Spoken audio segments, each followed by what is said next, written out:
302 hours. It's time for a 300-hour review of the 4066. So I have had the 4066 since May of 2017.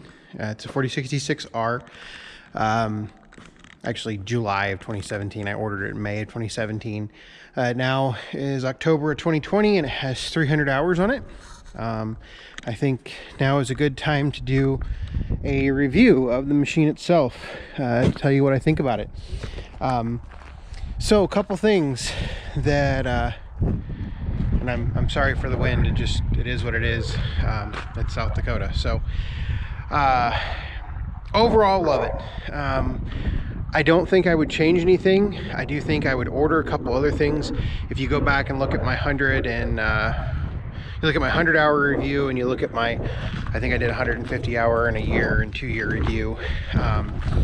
You can go back and look at those and see what I thought there. One of the big things that I think I would have done is I would have gone for the top and tilt kit, even though the tilt part of the top and tilt kit is not for a machine with the Downforce. So yeah, I'll go through some things that I like and don't like about it. What I love is its usefulness. So basically we've got a little over 10 acres here, about an acre worth of gravel to move snow from. And so I have used a Leon 90 blade. That is a straight blade. I have used this box blade. I have used our Notch 8-foot snow pusher, and then I have used a Frontier SB 1174 snowblower to move snow. All of those I've used to move snow, along with just a regular bucket on the front end loader, and it's great. I have no complaints on snow removal. The only problems I've had related to snow removal is, and this is not the machine's fault. One time it got down to, we were hovering around -20 for upwards of 3 days. And really the machine the diesel fuel just would not stop gelling. Since then, it's been on a diet of pretty much #1 diesel fuel most of the winter, the last 2 winters since then. And so, overall, not a big deal. One of the big things that I purchased with this tractor, and I've already mentioned it, is the hydraulic downforce kit on the rear, which is this kit right here. These cylinders apply an extra 500 pounds of downforce on the rear implement when it is engaged. I really like the system, particularly for moving snow. Other tasks that I've completed with this machine, I have obviously done a lot of dirt work with it. I mostly set it up for our driveway, to level the driveway and stuff, and that is why I have this box blade on the back. This I ordered with the machine. It is a BB 4178 box blade, so it's 78 inches wide. It does weigh about 1,000 pounds, and it is the hydraulic rippers. It is a little bit, it's a category 1-2 implement, with the 4066R being a category 1 tractor. Now obviously you can now get the 4066M heavy duty as a category 2, category 1 machine. But it's done a lot of dirt work, and it also, I have done a couple other things with it, namely being I baled hay on a John Deere 336 baler for about, I don't know, 6 hours. About an hour and a half of that, the baler was down with some issues. Working on that, and we baled about 600 bales of hay. So there is a video on that if you want to see it, so it can bale hay. I have not run any type of mower on this machine as of yet, but a couple of the big things that I saw when I was going to go buy it was a lot of folks complained or had complaints on the hydraulic valves for the loader and the horsepower on the tractor. I have not experienced any of those hydraulic issues. Now, I will say that the relief valve on the transaxle is set much lower than I would probably prefer, but that probably has something to do with the diesel particulate filter in the engine itself in terms of bogging down. Not all that aggravating, to be perfectly honest. Just something that I would like a little bit more oomph when it comes to just getting on that lower horsepower, let the engine bog down a little bit, but the transmission does not let the engine do that over time. Now, obviously you can still stall it out. If you say you bail into a big pile of snow or something with the snow pusher, you can still stall it out. That is not a problem. You can certainly do that. But lift wise, I have never had a capacity problem with the front end loader or the hydraulic power of the machine itself. Now, that being said, a 2017 has, I believe, the third or fourth iteration of the hydraulic valve that is in these tractors, and I don't know how many. I think there's 3 or 4 subbed part numbers now for the hydraulic valve. So I think it has something to do with some of the hydraulic components of the machine itself and why there were some issues. The only real complaint that I have with the H180 mechanical self-leveling loader is, aside from being it just seems a little loose to me. Overall, I don't know if it's loose sitting here. I mean, I think that's okay, but I really don't like how that is put together. But I mean, it hasn't given me any problems whatsoever. The only challenge that I've had with it is basically everything, the mechanical linkage binding up when you're trying to do dirt work. That can happen, and it does happen. Something you just learn to live with over time. Obviously, a non-self-leveling bucket would eliminate that issue. But I do like self-leveling, the mechanical self-leveling on this machine, because it allows me to do a lot of work with the pallet forks, which I do a significant amount of work with pallet forks. As I will do probably another hour and a half or so this afternoon with just the pallet forks. I pretty much store everything on pallets. You can see the pallets over there, the stack of them that I just purchased. Or just, actually, I don't think I bought any of those. I just got them for free. So a couple of the upgrades that I've made to the machine, even though the lights are okay from the factory, I have added these speaker lights.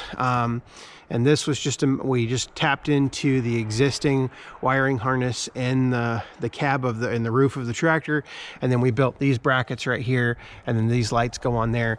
And it actually, I'm really happy with those lights. I do want to add a set to the back. They're LEDs, the halogens come with it, or I guess they're just incandescents come with it. They're not all that great, but I mean, they're certainly serviceable.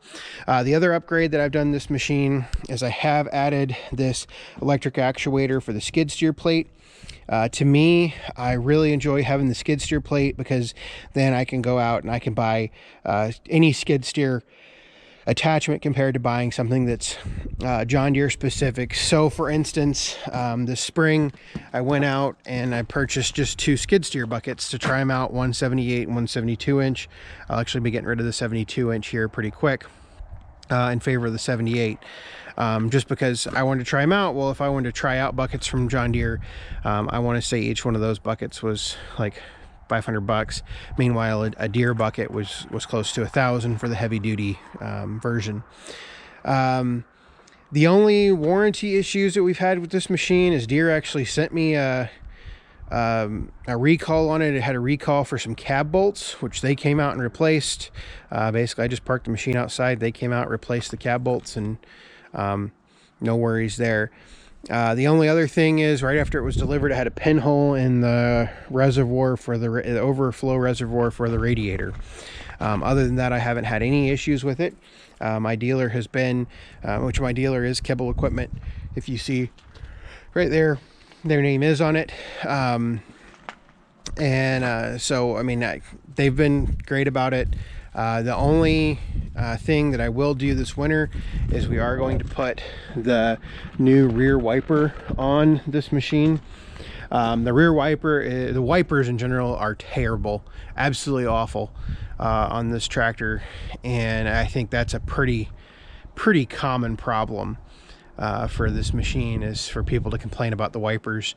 I mean, honestly, for the price that you pay, John Deere could have done a better job on the wipers, because it's extremely aggravating when you're, I mean, obviously it's not when you have a nice clear day, but when you're moving snow late at night, you know, and the cab's not completely warm yet, so the snow is not melting off the outside, or it's extremely cold and the snow is just, it can't melt off the outside. It is very nice to have a wiper, and that wiper is pretty darn useless. So that is just something to consider. They do have an update, and I think the new 4066s are like that, or have the new wiper.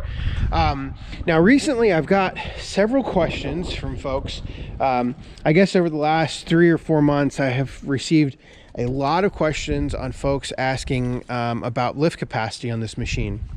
And namely, I've had 3 folks contact me about hay bales, which I do think I've baled hay with this tractor. Like I said, I don't find it too bad, to be perfectly honest. In terms, I think it would be a nice small farm tractor, although I do think that a lot of people do get frustrated with the fact that it's only a 5,000 or 6,000 pound 66 horsepower tractor, so you can't expect it to do the same job that a 7,000 or 8,000 pound 80 to 100 horse tractor or 10,000 pound 100 horse tractor would do. And I think that's where a lot of people get really frustrated. They see it as kind of a stopgap in between the you know, a large compact tractor versus a utility tractor. Which, you know, a large compact tractor, premium contract tractor like this is actually going to be more money than, say, a 5E series. But the 5E series at the same time has its own issues. You can only get it as a category 2 hitch, so on and so forth. So I think that's something to be very mindful of when you're talking about capacities. But what I wanted to do is I actually figured, because a lot of people have asked me for hay bales somewhere between 11 and 1,700 pounds, and they asked about lift height and capacity of lift, because obviously, you know, sometimes, you know, you read the specs in the book, but you don't necessarily know how the machine feels. So what I'm going to do is I actually have the forks installed on this machine. And recently, a couple days ago, I had a gentleman email me asking about lift height, and he was wanting to do 1,700 pound round bales. And so I think this is, hopefully this will help him make some decisions, because what I told him, he wanted to lift him up to 9 feet tall.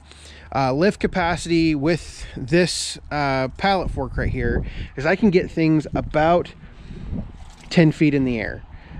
So what I'm going to do is I have my MEP 804 military generator here that I use for 3-phase power.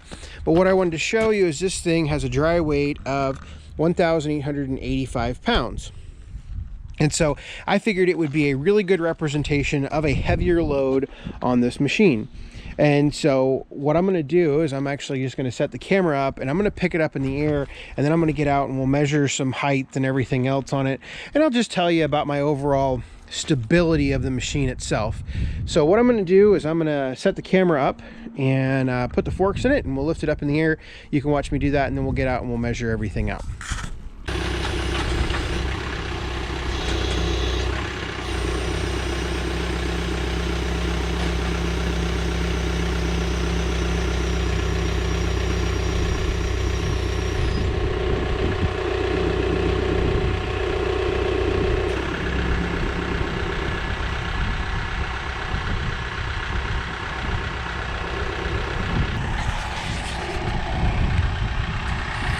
All right, so that I decided I'd just do that at an idle to see exactly how high we could get it up with the engine just at an idle.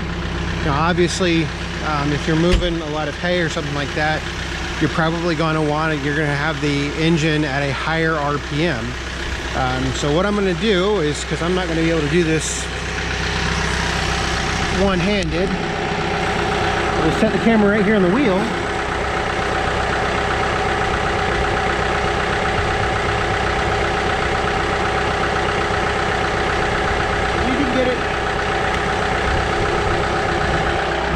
With just at idle, you can get it 5 feet 4 inches in the ground.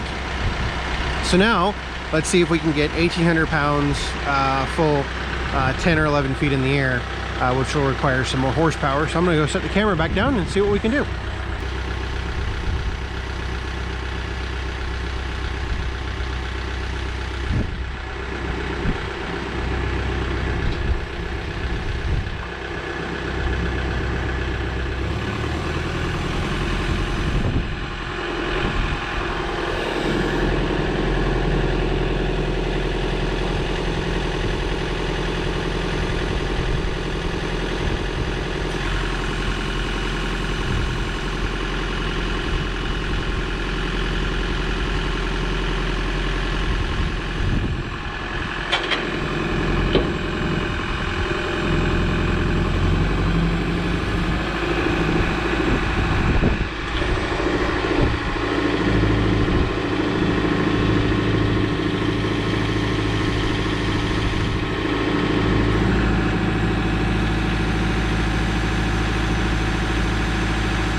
All right, so based on that exercise,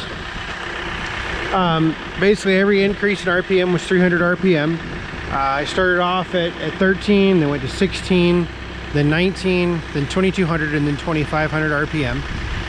2500 RPM will get the bottom of that generator 7 feet in the air.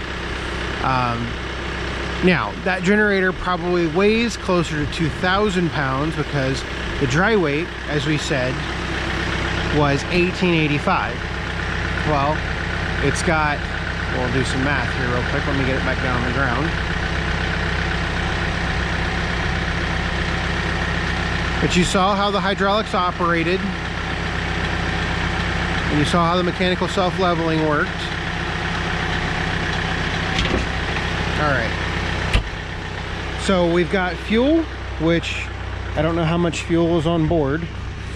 But so we have 1885 in dry weight, but our wet weight with coolant and diesel and oil and everything else, let's go over here to the control panel and we'll see how much diesel fuel we have. I want to say it's about a quarter of a tank, although that might be wrong because of sloshing back and forth. So if we have a quarter tank of diesel fuel, and I want to say, oh, that's probably 50 pounds, and then volume for capacities. Where are my capacities here? I think they're over here underneath the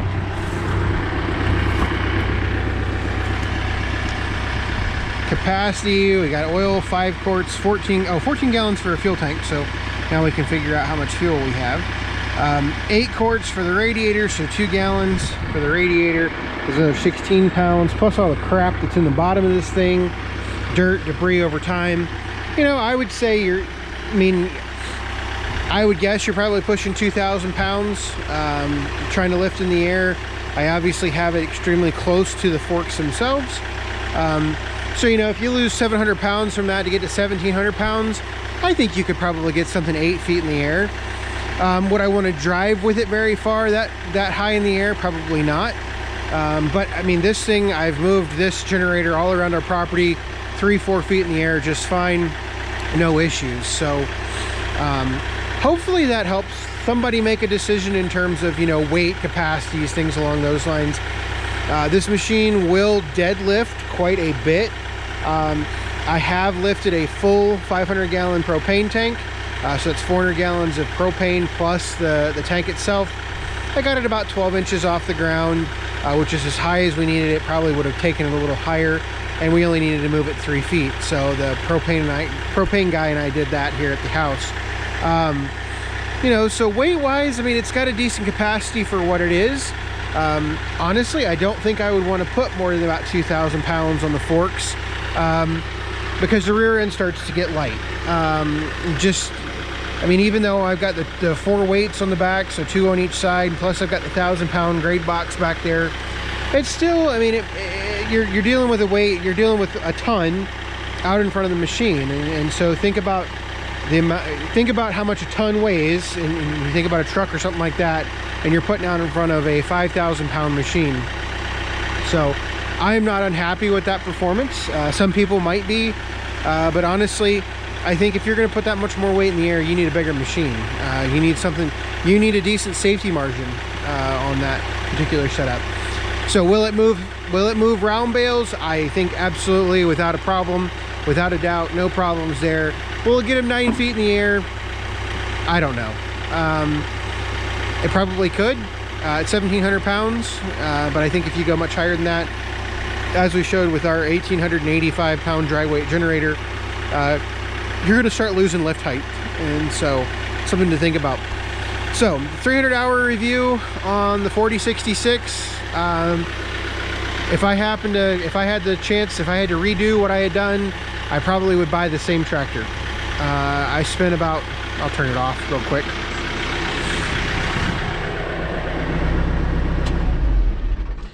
I spent about 40 hours in the salesman office designing this machine, in terms of options and whatnot, going through the book. The salesman really earned his commission, if he gets paid on commission, when he sold me this machine, because I sat down and I did all of my due diligence on all the options. Decided if I originally was going to purchase a 3046R, and then decided I wanted the frame size of the 4 series. And then one thing led to another. Instead of the 44 or the 52, I just decided, you know, for some of the perks that you get with the 66R, you might as well go for it. Between the air suspension seat, which is amazing. I have sat in this cab for, you know, 5-6 hours at a time moving snow, and really no problems there. You know, all the options that I put on it, I have used. The only option I have not used the front, the third spool in the front here. That's only because I've never needed to. I don't have any attachments that use them. I do enjoy the self-leveling bucket, or the self-leveling loader, because of what I do in terms of working with pallet forks, stuff like that. So hopefully somebody finds this video interesting, or at least helpful to their purchase. Obviously Deere is not going to have the 4066 around forever. They'll probably come up with a new model in the next couple years. That would be my guess, because the 4066 has been around quite a while at this point. Lots of them out there. There have been some changes over time. If you have questions, comments for me, I think I've done tours of pretty much everything, my other dislikes and stuff like that, but I figured this was a video for lifting weights and just a 300-hour review. So thanks for watching.